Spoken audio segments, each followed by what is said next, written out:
So here we are today with Colm Lawlor, our course manager here at Tralee Golf Links. Colm, we're a month away from the Palmer Cup. I suppose a busy month ahead. How would you describe the condition of the golf course at the moment, considering we've had kind of mixed weather over the last 8 to 9 weeks? Yeah, I think the golf course is in very good condition. We had a long dry spell there, which grass was struggling, greens were struggling. But we've had a lot of natural rain the last week or 10 days and things have really popped out of the ground. The greens are running well, the fairways are grass coming well in the fairways. We have good definition on the roughs and the semi-roughs, and yeah, the golf course is in prime condition at the moment. Yeah. Brilliant. I suppose with the recent warmer temperatures, the feedback has been really good, and you're happy with where we're at? Yeah, very happy where we're at. Yeah, comments back from members and guests along are very happy to play. Greens are rolling lovely at the moment, which we're very happy with, and like I said, there's great definition of the tee, fairways, semi-roughs, tee boxes, everything's growing well at the moment. Brilliant. Hosting an international event of this calibre as the Palmer Cup, what does it mean to you and your team? I suppose it's the first time Tralee has hosted an event of this magnitude here at Barrow. Yeah, it's a great opportunity to showcase the hard work that's gone down in the last couple of years in the golf course, and it's a great goal for the team to focus on, which since it was announced last year, there's been great enthusiasm and great enjoyment looking forward to it. So it's great to really show off what we do. Like, we try to maintain a golf course as high as its standards day in, day out, but it'd be great to see guests and on a wider field see what we have out here. Brilliant. And how far in advance? I mean, something like this doesn't just happen overnight. The planning process began how many months ago, and what did it entail for you in terms of being a course manager and getting everything to work right and getting the timings right? I suppose from the day it was announced, planning starts that day. So you're just in your head at initial time, you're just saying what needs to be done. And look, we're lucky enough, a lot of local golf clubs, the Hinch's golf club had it before and they've had big tournaments. So talking to them lads, what have they done in preparation for it? But 12 months out, literally the minute it was announced, you're planning your top dressings, your feedings, your maintenance program, everything around it. And with Turf Grass, our consultants and Julie Mooney, we have relied on them quite a lot, and they have done a lot of Palmer Cups and a lot of tournaments. So literally from the day it was announced, you're planning everything from that date. And I suppose hosting an event like the Palmer Cup is a little bit different than a normal Saturday members competition. In preparing for an elite amateur event like this, what would you do day to day different in terms of planning and trying to peak on the 2nd, 3rd, 4th, 5th in July? I suppose like everything, we try and maintain the golf course's high standards here, but in consultation with the Palmer Group about course setup, they really didn't need any difference in the course setup. Keep it as we have it every day. The finest things in, you'll be planning your feeds a couple of weeks out, your tee feeds, your fairway feeds, everything, your feeds and your weight agent programs and your top dressings, all of them are planned in advance. So you're going from the date of the competition and you're working backwards. So you're working back 4 or 5 months from them dates. So that's where the real planning comes into it. And then it's just tweaking the green speed if they want the greens up or down, and having bodies on site to maintain all that. And on that note, I know the RNA have been here, Turf Grass has been here, the Palmer Group have been here. What can players expect in terms of course setup? Obviously the weather, it'll be weather dependent, but will the greens, rough and fairways, the overall playing conditions, how do you see it faring out? Well, the overall playing conditions, it'll be like we have out there at the moment, real true links, good dry firm. Hopefully we'll have a nice dry week where we can get good firm surfaces, getting the greens up to a good speed, a speed that they're happy with. And again, like what's great about here is our green surrounds and green approaches, to have them nice and tight and firm, which we do with our top dressing programs. And so there'll be tight lies around the greens, and there's putting, there's chipping. So it's just to keep the green speed at the consistent pace across the 18 greens and the pace that they're happy with.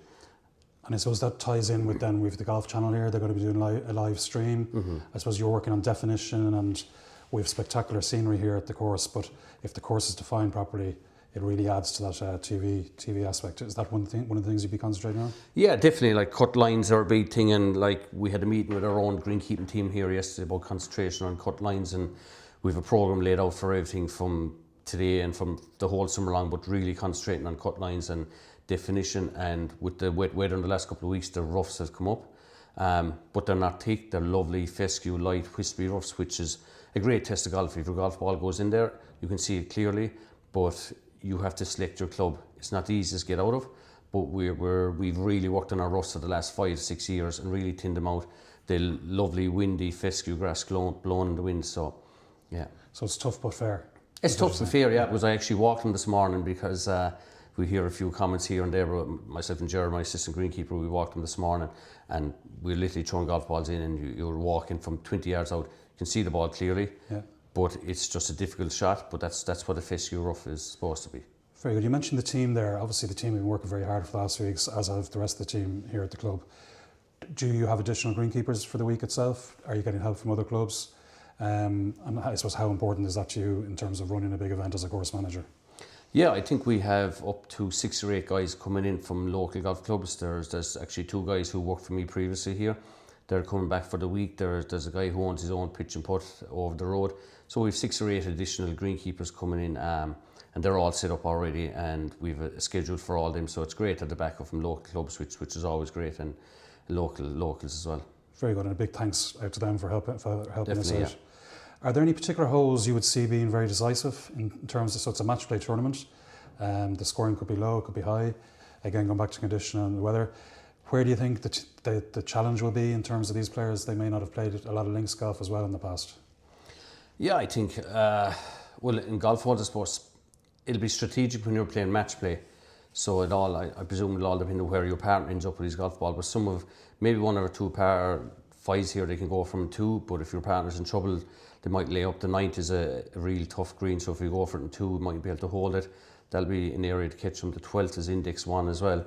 But I think that on links greens, if they're not used to them and the wind gets up, like if you're short or if you're long and it runs off the green, the tight lies and the chips and the putts, I think all the green surrounds will be maybe different from Parkland golf course if they're used to them, because the lies are very, very tight, and it's getting up and down around the green surrounds could be tricky for them. So the short game might be key for the week?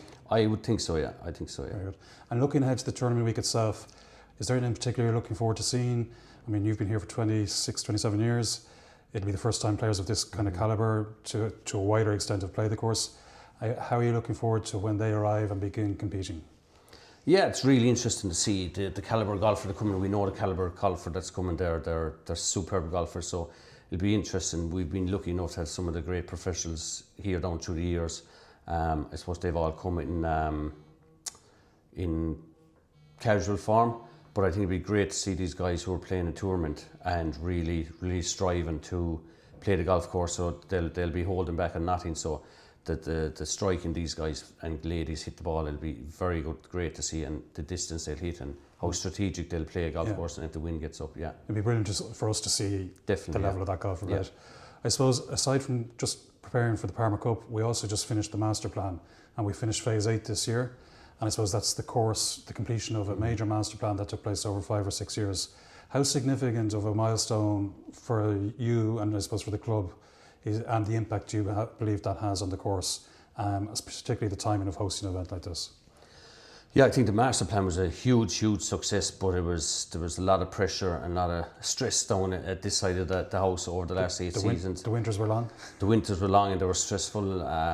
The window golf was coming and the work had to be done, and plus the winters we have here to have 18 holes of golf back in on the 1st of April every year was very testing at times, and it's great credit to the team that are here, the greenkeeping team, that they work endlessly to get the golf course, and it's something we hit every year. We hit our target. I think we were on budget every year, and I think we opened the golf course on time every year, gave it back to the members with 18 holes with a bit of disturbance, but I think it was a huge success. Now it was, I think golf course needs time to breathe and relax and mature a bit, but it was the changes on the golf course have been superb. I think it's transformed the golf course into one of the best in the world, I think. And the feedback has resounded to say that as well from the members and visitors. And I suppose the members being so cooperative during those winters to allow us to do that work was very important in terms of the support that they gave us and yourself.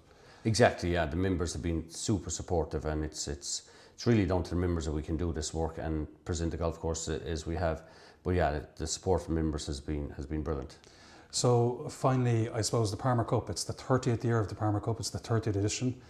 The synergy between the Palmer family and ourselves is brilliant. It was the first European designed course by Arnold Palmer. What do you think he'd make of what has happened here over the last, I suppose, 40 years, where we were then and where we've got to now? And do you think he'd be looking down going, it's brilliant to see one of those tournaments here, or the Palmer Cup here at Barrow? Oh, I hope he is, because I think it's really a crown jewel that we have here. It's the first Palmer course in Europe, and I think the route in the golf course is what Arnold Palmer designed.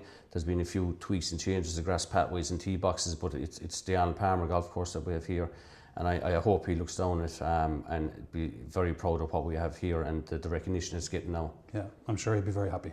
Yeah. So we have a busy few weeks ahead. It's going to be a great event, and we look forward to seeing everybody here at the Palmer Cup in early July. Thanks, Colin, for your time. Thanks, Maurice. Appreciate it. Thank you.